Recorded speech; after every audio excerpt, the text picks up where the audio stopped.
Lucas, capítulo 7. Tendo terminado de dizer tudo isso ao povo, Jesus entrou em Cafarnaum. Ali estava doente, quase à morte, o servo de um centurião, a quem seu senhor estimava muito. Ele ouviu falar de Jesus e enviou-lhe alguns líderes religiosos dos judeus, pedindo-lhe que fosse curar o seu servo. Chegando-se a Jesus, suplicaram-lhe com insistência: esse homem merece que lhe faças isso, porque ama a nossa nação e construiu a nossa sinagoga. Jesus foi com eles. Já estava perto da casa quando o centurião mandou amigos dizerem a Jesus: Senhor, não te incomodes, pois não mereço receber-te debaixo do meu teto. Por isso, nem me considerei digno de ir ao teu encontro. Mas dize uma palavra, e o meu servo será curado. Pois eu também sou homem sujeito à autoridade, e com soldados sob o meu comando. Digo a um, vá, e ele vai, e a outro, venha, e ele vem. Digo a meu servo, faça isto, e ele faz. Ao ouvir isso, Jesus admirou-se dele e, voltando-se para a multidão que o seguia, disse: Eu lhes digo que nem em Israel encontrei tamanha fé. Então os homens que haviam sido enviados voltaram para casa e encontraram o servo restabelecido. Logo depois, Jesus foi a uma cidade chamada Naim, e com ele iam os seus discípulos e uma grande multidão. Ao se aproximar da porta da cidade, estava saindo o enterro do filho único de uma viúva, e uma grande multidão da cidade estava com ela. Ao vê-la, o Senhor se compadeceu dela e disse: Não chore. Depois, aproximou-se e tocou no caixão, e os que o carregavam pararam. Jesus disse: Jovem, eu lhe digo, levante-se. Ele se levantou, sentou-se e começou a conversar, e Jesus o entregou à sua mãe. Todos ficaram cheios de temor e louvavam a Deus. Um grande profeta se levantou entre nós, diziam eles. Deus interveio em favor do seu povo. Essas notícias sobre Jesus espalharam-se por toda a Judéia e regiões circunvizinhas. Os discípulos de João contaram-lhe todas essas coisas. Chamando 2 deles, enviou-os ao Senhor para perguntarem: És tu aquele que haveria de vir ou devemos esperar algum outro? Dirigindo-se a Jesus, aqueles homens disseram: João Batista nos enviou para te perguntarmos: És tu aquele que haveria de vir ou devemos esperar algum outro? Naquele momento Jesus curou muitos que tinham males, doenças graves e espíritos malignos, e concedeu visão a muitos que eram cegos. Então ele respondeu aos mensageiros: Voltem e anunciem a João o que vocês viram e ouviram: os cegos veem, os aleijados andam, os leprosos são purificados, os surdos ouvem, os mortos são ressuscitados e as boas novas são pregadas aos pobres, e feliz é aquele que não se escandaliza por minha causa. Depois que os mensageiros de João foram embora, Jesus começou a falar à multidão a respeito de João: O que vocês foram ver no deserto? Um caniço agitado pelo vento?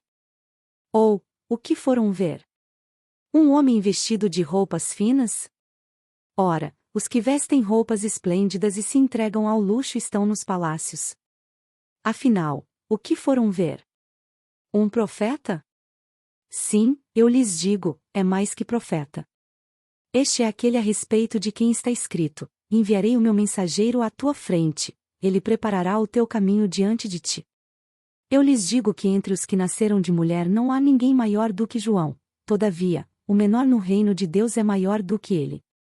Todo o povo, até os publicanos, ouvindo as palavras de Jesus, reconheceram que o caminho de Deus era justo, sendo batizados por João. Mas os fariseus e os peritos na lei rejeitaram o propósito de Deus para eles, não sendo batizados por João.